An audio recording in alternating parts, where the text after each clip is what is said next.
Last hour, we spoke with pollster and political strategist Frank Luntz about how Gen Z views capitalism, specifically meritocracy versus equality. Take a look at this. Our country is based on the idea that you do more, you get more. You do better, you make better. And this is challenging that exactly. In the end, I look at this as an entire generation that's been educated to have resentment, to have a sense of denial, and it's now coming true in how our young people respond. For more on this and so much else, let's bring in John Hope Bryant, founder, chairman, and CEO of Operation Hope, as well as a CNBC contributor. He's got a new book out called Financial Literacy for All. We'll talk about that as well. Nice to see you, sir. Nice to be here. Okay, so you've talked about meritocracy for a long time, but you've also talked about equality. You've talked about equity. One of the things that is discussed in this focus group is this idea of equity, that everybody needs to start now. Some of the folks in this focus group said was at the same place because everything is so out of whack to begin with that they're never going to get up. That's at least, I think, the underlying message of that. What do you think of that? I think Frank's a good guy, by the way, the guy who did the survey. But here it comes. I hear it. No. And even if you want to distribute money like a socialist, you have to first collect it like a capitalist. Right? And the ladder is broken. But we don't all start at the same place.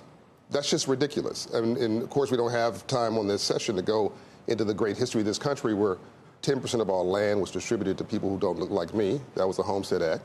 And it goes on and goes on and goes on up to 1930, which was the FHA redlining community. So the fact that we're somehow all fair and equal is just factually, mathematically incorrect. What he is correct on is the perception that the ladder is broken. And that's one of the reasons I wrote this book. It's one of the reasons that I believe that we've got I think capitalism's image is bad. I think capitalism's branding is bad. And that's capitalism's problem. And the 1% has to empower the 99% to know if you work hard, play by the rules, do the right thing, stop at red lights, keep your nose clean, respect your elders, you can have a shot at going from the bottom to the top, just like me, because as you know, I was homeless for 6 months of my life. As you know, I lived in Compton, 15502 South Fraley, for 6 months of my life. My mother had a high school education, my dad too. And now I sit here as one of the, I guess, top 1%, which meant I got role models, mentors, not just because I was smart. Somebody opened the door for me and kept it open. Tony Ressler, Doug McMillan, who forwarded this book, Ed McBashin, the CEO of Delta. A lot of folks said the guy is smart, but let's open the door. Okay, so let me ask you a separate question, which is after the murder of George Floyd, we went in this country and in corporate America.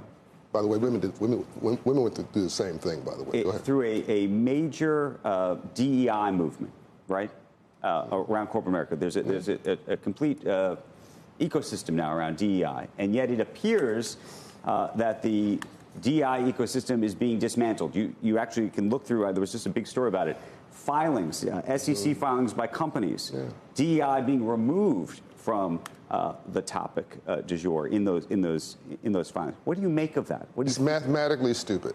Which is mathematically stupid? Dismantling of it. But take the moral issue out. I think there is a moral issue. I mentioned it briefly in my remarks. Take the ethical issues out. Take the fact that America's a light on the hill out of it. You have 4 authoritarian nations who want to take our place in the world: China, Russia, North Korea, and Iran. And they're working every day to knock us off. And everybody wants to be an American but Americans. The math says that we're going to have the first generation over 65 in our lifetime. Those are white people who have done well, who are trying to retire. The math also says that Social Security won't be able to pay 100% of their returns by 2034, something like that. The math also says that today, black and brown people and women and poor whites are half of this population and growing, and elect out of the economic system. No one taught them capitalism or free enterprise.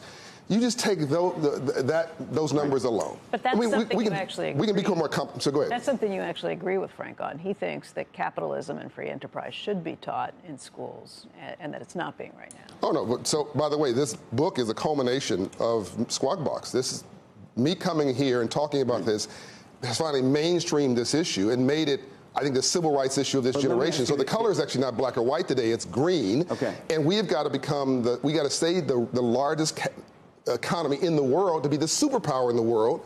And if we stop DE&I is almost like research and development for the future economy. So it's stupid to stop it. Is DEI and meritocracy at odds? And let me ask you to maybe directly that way. One of the things that's happened just in the past 2 weeks, Harvard University and a number of others now have brought back the SAT.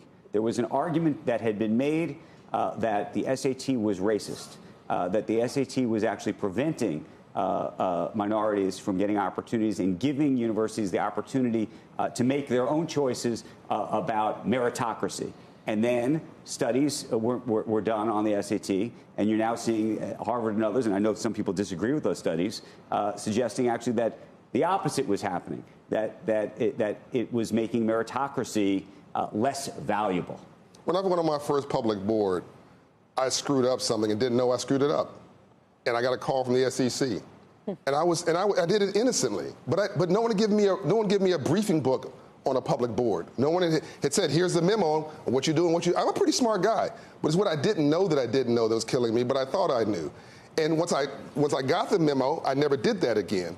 It's not about the SAT is not racist. No, credit scores aren't racist. But it's an and conversation, not an or conversation. You know, John. And sometimes you need some additional context around the conversation because some people just never got the memo on how this system works, and some people come from a different cultural background. Once again, I think we're shooting ourselves in the foot. It doesn't help anybody, even the people that are benefiting, you hope, from DEI. It doesn't help them if there's this stigma or even an unfair criticism that they're not there because I could care less about a stigma. Okay, how about this? Give me cash flow. Give me a line of credit. I've heard them say it means didn't earn it. DEI means didn't earn it. So do you want to be in a position where people say, Joe, the only reason you have that... Joe, not 1 ounce of my self-esteem depends on your acceptance of me. No, Joe, you started it. Joe, you started it. I'm going to finish it. Now, I love you. That was one of the craziest things you've ever said. There's been pushback on progress since Reconstruction. Abraham Lincoln did it and was assassinated because he wanted to give blacks the right to vote. Abraham Lincoln. It's not my criticism. It's the article. Andrew just then I'm not picking on you, but you got to listen. I'm going to do this quickly. It's not me. They stopped Reconstruction within 2 years of 40 acres and a mule. John, then comes the Civil Rights Movement. That gets rolled back. Don't gaslight me. He brought up the article that says DEI is under attack because it impugns the people that it's meant to help sometimes. And no, that's it doesn't. My question. No, okay, it doesn't. Then nope. I believe in the James Brown version of affirmative action. Open the door, I'll get it myself. Okay, but I don't mind somebody opening the door. I thank them for it. Tony Ressler cracked the door open and said, you will not close the door on my foot until John comes through. I thanked him for it. Okay, Doug McMillan just helped me. Jamie Dimon helped me. Somebody helped you. Somebody helped Jake. Somebody helped Becky. Somebody helped Andrew.